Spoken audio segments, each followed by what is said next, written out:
Modes of nutrition, nutrition मतलब पोषक को लेने का दो तरीका होता है। एक ऑटोट्रॉपिक न्यूट्रिशन मतलब एक स्वपोषी, एक होता है हेटरोट्रॉपिक मतलब परपोषी। मतलब ऑटोट्रॉपिक मतलब जो खुद पे डिपेंड होता है, और हेटरोट्रॉपिक न्यूट्रिशन मतलब जो दूसरे पे डिपेंड होता है। जैसे हम लोग एनिमल्स, हम लोग क्या करते हैं, पेड़ पौधे पे डिपेंड होते हैं। मतलब हम लोग क्या हेटरोट्रॉपिक न्यूट्रिशन से वहीं जितना भी प्लांट्स है, कहीं ना कहीं प्लांट जो होता है ऑटोट्रॉपिक ही खुद पे डिपेंड होता है। सिखाने का मतलब यहाँ बोलता है ऑटोट्रॉपिक न्यूट्रिशन बोलता है the process by which organism synthesize its own food. बोलता है द प्रोसेस बाय विच, वह प्रक्रिया बाय विच जिसमें ऑर्गेनिज्म क्या करता है, सिंथेसाइज करता है इट्स ओन फूड, अपने खुद का भोजन को, from simple inorganic substance. Inorganic substance जैसे क्या क्या, carbon dioxide, water present in the surrounding environment is called क्या, autotrophic nutrition. Example green plants and bacteria, green plant और बैक्टीरिया क्या ऑटोट्रॉपिक न्यूट्रिशन है। और ये अपना जो भोजन करता है इसके लिए क्या क्या जरूरी, इनऑर्गेनिक सब्सटेंस क्या कौन, कार्बन डाइऑक्साइड, वाटर प्लस कुछ मिनरल्स। तो पेड़ पौधा मिनरल्स अपने रूट से लेता है, कार्बन डाइऑक्साइड एनवायरनमेंट से लेता है, प्लस सनलाइट वगैरह। ठीक है, तो ये ऑटोट्रॉपिक न्यूट्रिशंस के काम आता है। वहीं देखिए हेटरोट्रॉपिक न्यूट्रिशन क्या बोलता था, और द ऑर्गेनिज्म वह प्राणी that can not synthesize its own food, मतलब जो अपना खुद का भोजन क्या करे, अपने से सिंथेसाइज नहीं कर सकता है from simple inorganic substance and obtain their food, मतलब अपना भोजन को प्राप्त करता है फ्रॉम अदर ऑर्गेनिज्म, कोई दूसरे ऑर्गेनिज्म पे डिपेंड रहता है या कोई दूसरे ऑर्गेनिज्म से। This process is called heterotrophic nutrition, उसको हम लोग क्या बोलते हैं, हेटरोट्रॉपिक न्यूट्रिशन। जैसे एग्जांपल में क्या है, एनिमल्स या फंगी, जैसे ह्यूमन बींग से ले लिया, कोई एनिमल्स, काउ, डॉग, ठीक है, या लायंस, ये सब का सब कहीं ना कहीं दूसरे जानवर या दूसरे एनिमल्स या प्लांट्स पे कहीं ना कहीं निर्भर रहता है। ठीक है, आगे बोलता है न्यूट्रिशंस इन प्लांट, बोलता है प्लांट में न्यूट्रिशंस कैसे होता है। प्लांट में जो न्यूट्रिशंस होता है वो बोलता है पहला जो प्लांट जो न्यूट्रिशंस करता है उसके लिए सबसे पहले जरूरी है फोटोसिंथेसिस। फोटोसिंथेसिस मतलब प्रकाश संश्लेषण। अब देखिए फोटोसिंथेसिस क्या बोलता है, process by which green plant take inorganic substance, बोलता है वह प्रक्रिया जिसमें क्या होता है, green plant take inorganic substance को लेता है, लाइक जैसे carbon dioxide and water, and convert them into food, और ये सबको ये कन्वर्ट करता है किसमें, फूड में, like glucose in this presence of sunlight and chlorophyll is known as photosynthesis. मतलब the process by which green plant take inorganic substance क्या, carbon dioxide, water and convert them into food. Carbon dioxide water को किस में convert करता है, ये food में। Food में मतलब किस तरह का फूड में, ग्लूकोज में। ठीक है, like glucose in the presence of sunlight, और फोटोसिंथेसिस के लिए जो जरूरी चीज़ है क्या है, सनलाइट और क्लोरोफिल। ठीक है, क्लोरोफिल की वजह से ही पेड़ पौधा का रंग क्या होता है, पत्ती का रंग हरा होता है। नॉन एज फोटोसिंथेसिस, बोलता है oxygen gas is release during photosynthesis, और जब भी फोटोसिंथेसिस रिएक्शन होगा वहाँ पर क्या ऑक्सीजन गैस रिलीज करेगा। इसलिए जितना भी पेड़ पौधा है, पादप, वो सब का सब कहने के ऑक्सीजन गैस को क्या करते हैं, रिलीज करते हैं। जैसे कहने का मतलब क्या, CO2 प्लस H2O क्या बना, sunlight, in the presence of sunlight, in the presence of sunlight या क्लोरोफिल क्या बन गया, ये sugar C6H12O6।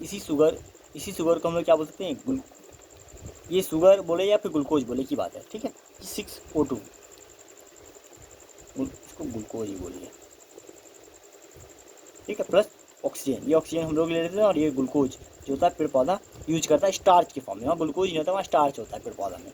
Glucose human beings use करता है, स्टार्च इसको बोल सकते हैं। आगे बोलता है conditions necessary for photosynthesis, photosynthesis के लिए जो जरूरी कंडीशन होनी चाहिए, क्या क्या, सनलाइट होना चाहिए, क्लोरोफिल होना चाहिए, ठीक है, कार्बन डाइऑक्साइड होना चाहिए और वाटर होना चाहिए। स्टेप फॉर फोटोसिंथेसिस, बोलता है इसमें क्या क्या, देखिए एक पत्ती है, पत्ती को सबसे पहले क्या करेगा, सनलाइट को ऑब्जॉर्ब करेगा, प्लस CO2 को इन्वायरमेंट से लेगा, और ये सब क्या किस पे, क्लोरोफिल में स्टोमेटा होता है, स्टोमेटा CO2 को लेता है। ठीक है, और फिर ये सब को वाटर जड़ से क्या होगा, वाटर आएगा। ठीक है, और इसको किस में कन्वर्ट करेगा, ये सब मिलके ग्लूकोज में। ठीक है, ग्लूकोज फिर किस में स्टोर होगा, या स्टार्च के फॉर्म में, स्टोर फूड के रूप में। पेड़ पौधा अपने भोजन को जो स्टोर करता है वो स्टार्च के फॉर्म में अपने पत्तियों में स्टोर करता है। हम लोग जानते हैं कि दिन में पेड़ पौधा क्या होता है, CO2 लेता है, लेकिन रात में ये खुद O2 लेना स्टार्ट कर देता है। रात में सनलाइट भी नहीं होता है, तो अपने भोजन रात में कैसे बनाता है, तो रात में लोग भोजन नहीं बनाता, रात में अपने स्टोर भोजन का वो लोग यूज करता है। ठीक है, आगे absorption of light energy by chlorophyll, step of photosynthesis, बोलता है पहले absorption of light energy by chlorophyll क्या करता है, सबसे पहले लाइट एनर्जी को अपने अंदर एब्जॉर्ब करता है। फिर दूसरा conversion of light energy to chemical energy, जो लाइट एनर्जी होता है इसको इसमें किसमें कन्वर्ट करता है, ये केमिकल एनर्जी में। Splitting of water molecules into hydrogen and oxygen, water molecule में क्या होता है H2O की क्या करता है और हाइड्रोजन प्लस ऑक्सीजन में तोड़ने का काम करता है। आगे रिडक्शन ऑफ कार्बन डाइऑक्साइड, ये कार्बन डाइऑक्साइड को क्या करता है रिड्यूज करता है और यहाँ से रिडक्शन करता है। हाइड्रोजन का क्या करता है बोलता है reduction of carbon dioxide by hydrogen to form carbohydrates like glucose, और ये किस में कन्वर्ट कर सकता है कार्बन डाइऑक्साइड को, कार्बन डाइऑक्साइड में हाइड्रोजन का ऐड करके ये इसको ग्लूकोज में मतलब कार्बोहाइड्रेट मतलब ग्लूकोज में क्या करता है कन्वर्ट करता है। ठीक है, ये सब जो यहाँ पे जो काम होता है CO2 को लेना O2 को छोड़ना, जिसके लिए जो फंक्शन वहाँ पे काम होता है उसको फंक्शन को जो करता है उसका नाम है क्या स्टोमेटा। ठीक है, स्टोमेटा छोटे छोटे छिद्र पोर्स होते हैं, पेड़ पत्तियों में जो है छोटे छोटे छिद्र होता है जिसको हम क्या बोलते हैं स्टोमेटा। ठीक है, बोलता है many tiny pores present on a surface of leaves, बोलता है पेड़ पौधे के लीव्स के ऊपर बहुत सारे छोटे छोटे पोर्स मतलब छिद्र होते हैं, which is responsible for gaseous exchange, जो गैस का एक्सचेंज करने के लिए रिस्पॉन्सिबल जिम्मेदार होते हैं। मतलब surrounded by pairs of guard, जो एक पेयर ऑफ गार्ड से क्या होते हैं घिरे होते हैं। ठीक है, which is control opening and closing of pores known as stomata, वो गार्ड क्या करते हैं जब ये CO2 को छोड़ता है।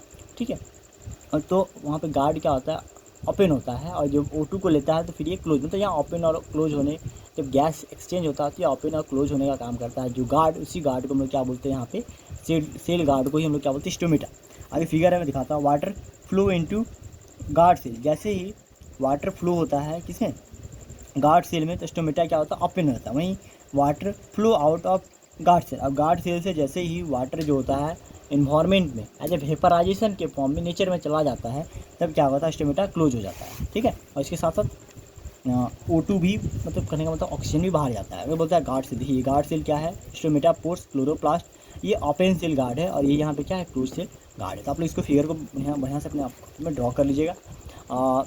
वीडियो लॉन्ग हो जाता है इसलिए मैं 2.5 मिनट का ही अपलोड करता हूँ, क्योंकि व्हाट्सएप पे जाता नहीं है और यहाँ मेरे यहाँ प्रॉब्लम है कि मैं दिन को नहीं पढ़ा सकता, क्योंकि बहुत सारे मतलब नेट का यहाँ पे इशू है, इसलिए मैं जो भी वीडियो बनाता हूँ वो तो तोड़ के आपके व्हाट्सएप पे डाल दूँगा, तो आप लोग देख लीजिएगा। ठीक है, थैंक यू।